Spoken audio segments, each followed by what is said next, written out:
Yung mensahe mga kababayan ni Sara Duterte sa Pasko is not forgiving. Hindi daw siya makakapagpatawad. Hindi man po kailangan yung pagpapatawad po ninyo kasi may panibago na naman nga ang impeachment complaint mga kababayan na ipafile sa kanya bukas. So ito po, galing sa Makabayan Black. Sabi rito, Makabayan Black to endorse second impeachment complaint against Sara. Baka ito mga kababayan na second impeachment complaint na ipafile kay Sara Duterte. Nagbabagang mga balita at pagtalakay sa mga isyu ng lipunan. Pulsa! Opinyon, banat at paglalantad sa katotohanan. Pulsa!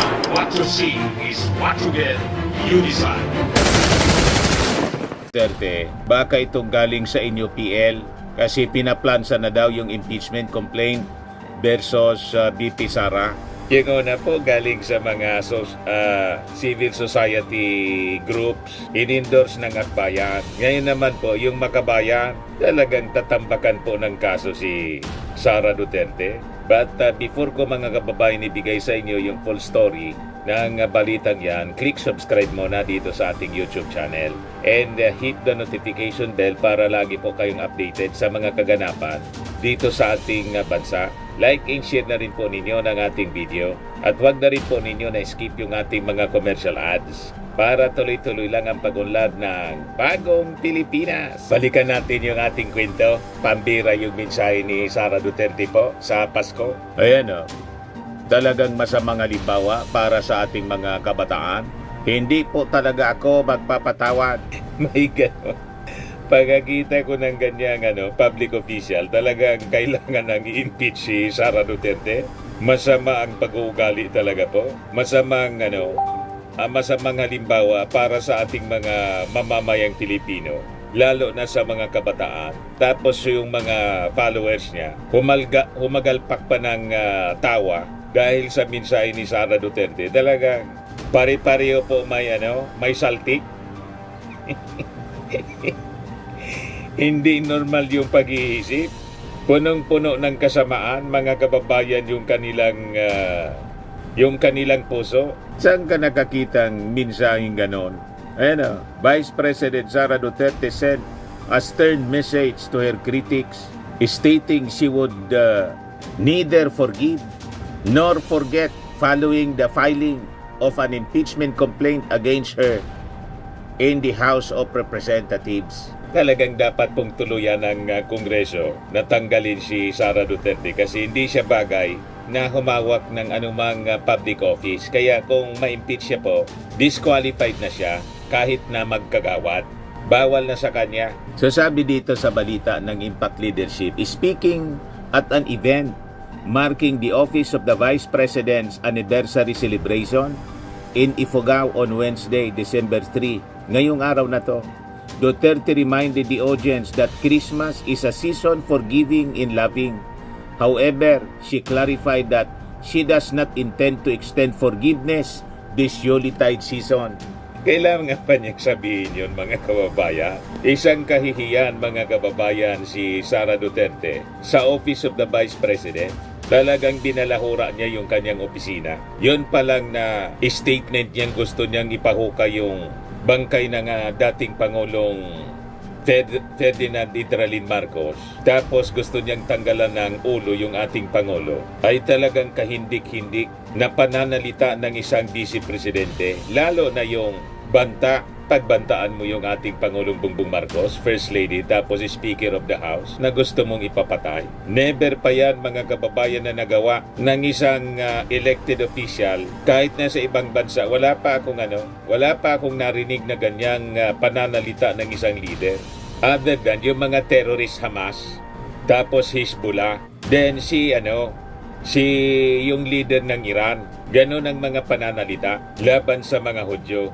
Pero other than itong mga leaders ng Iran sa Hamas, wala na akong maalala nakapagsalita ng ganyan na isang leader. Sabi ni Sara Duterte, dahil ako ay Vice President, kailangan kong sabihin sa inyo na yan ang mensahe at diwa ng Pasko. Pero Pero po ako, hindi po talaga ako magpapatawad. Tawanan naman po yung kanyang mga tagahanga. Masamang impluensya talaga po. Sabi ko sa inyo, yung pag-upo ng kanyang tatay at pinauso yung pagmumura, tingnan ninyo kung paano magmura ngayon sa social. Click subscribe muna dito sa ating YouTube channel and hit the notification bell para lagi po kayong updated sa mga kaganapan dito sa ating bansa.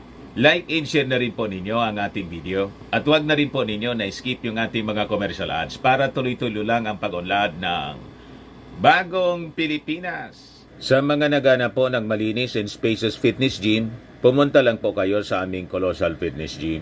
We also offer Grab Car Rental with our brand new 2023 model ng Toyota Innova. We also accept booking for those who are planning to travel via PAL, Cebu Pacific, and other airline companies, local and international, and bills payment for Meralco Bills, Aleco Bills, PLDT, etc.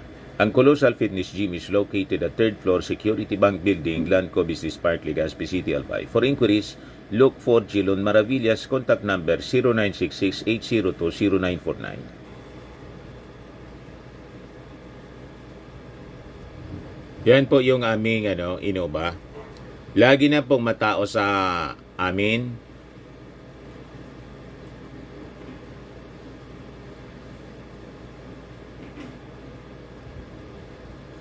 Yan po mga bagong clients namin.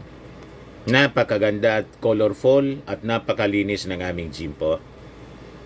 Pati mga foreigners po pumupunta sa amin, mga British tourist po sila dito sa Legazpi. Na-set up na rin po yung aming mga brand new gym equipment.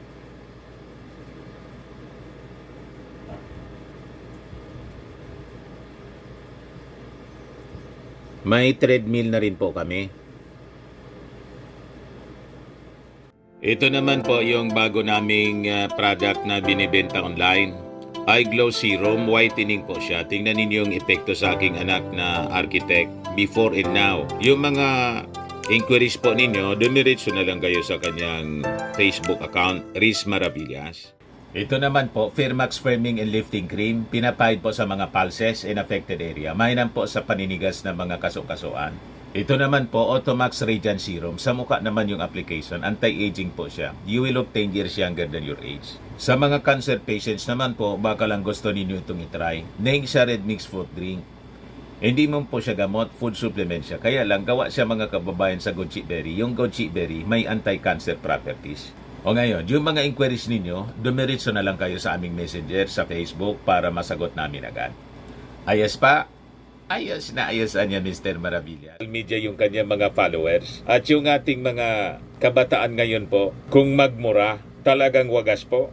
Kasi nga po, may kasabihan tayo, kung ano yung ginagawa ng matatanda, kahit na mali sa mata ng bata ay tama. Akala ng mga kabataan, tama, acceptable. You see? She further noted that people deal with anger differently niya, saying, meron sa ating mabilis magpatawad, meron sa ating matagal, at meron sa ating dinadala na sa hukay ang galit. Pag ganyan po ang isang leader na ang itinuturo mali, nadalahin hanggang sa hukay yung galit, talagang hindi po pwede. Dadalhin ang ating bansa sa peligro ng isang leader na ganyan ang pag-uugali, mga kababayan. Duterte's remark came amid heightened tensions following an impeachment complaint filed against her by civil society groups kahapon po. The complaint accuses her of amassing unexplained wealth, misusing government funds, and alleged involvement in extrajudicial killings of drug suspects.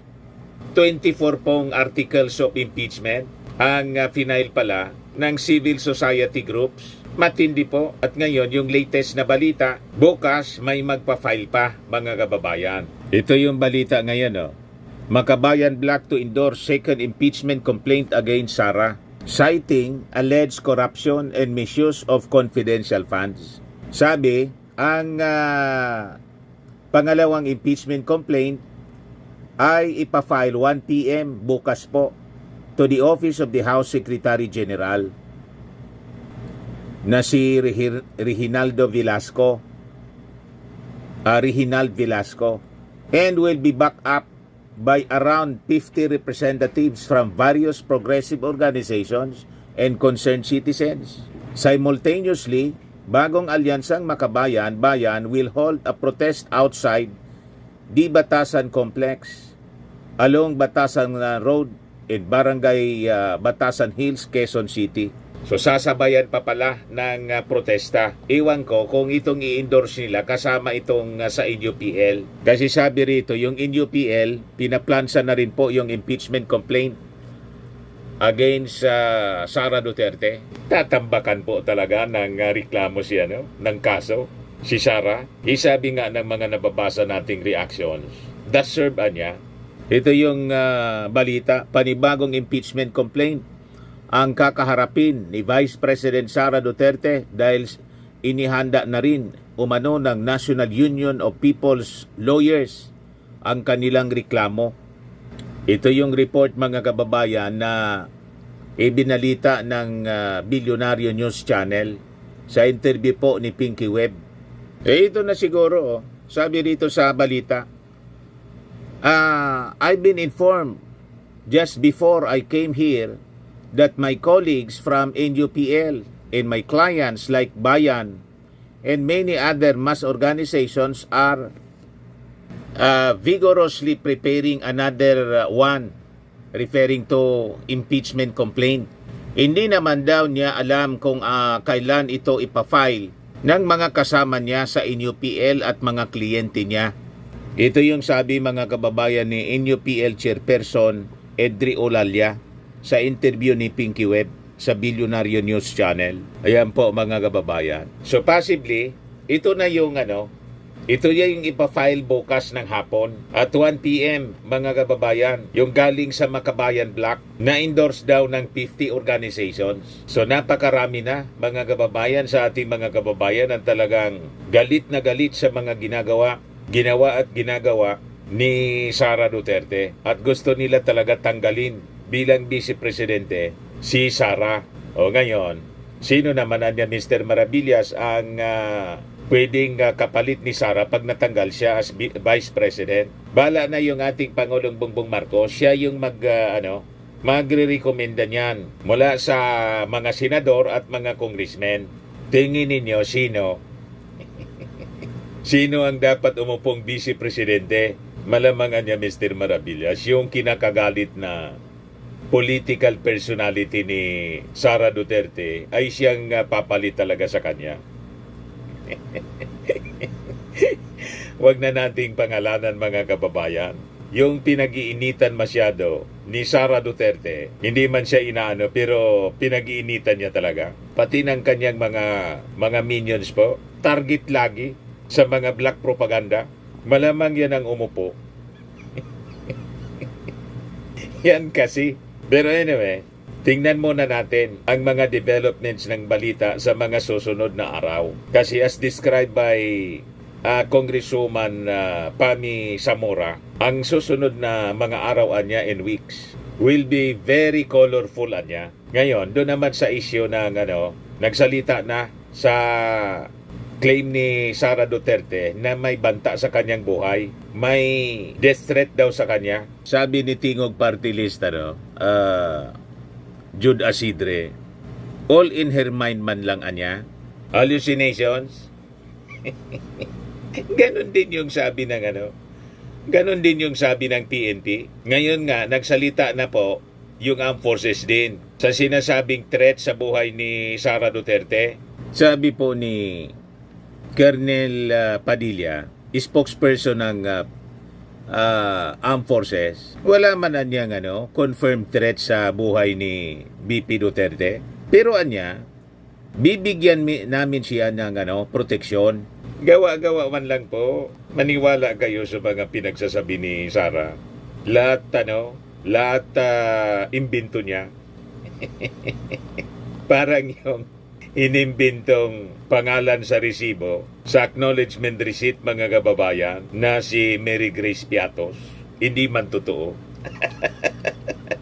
Tama ba? Sabi ni Asidre, all in her mind man lang anya.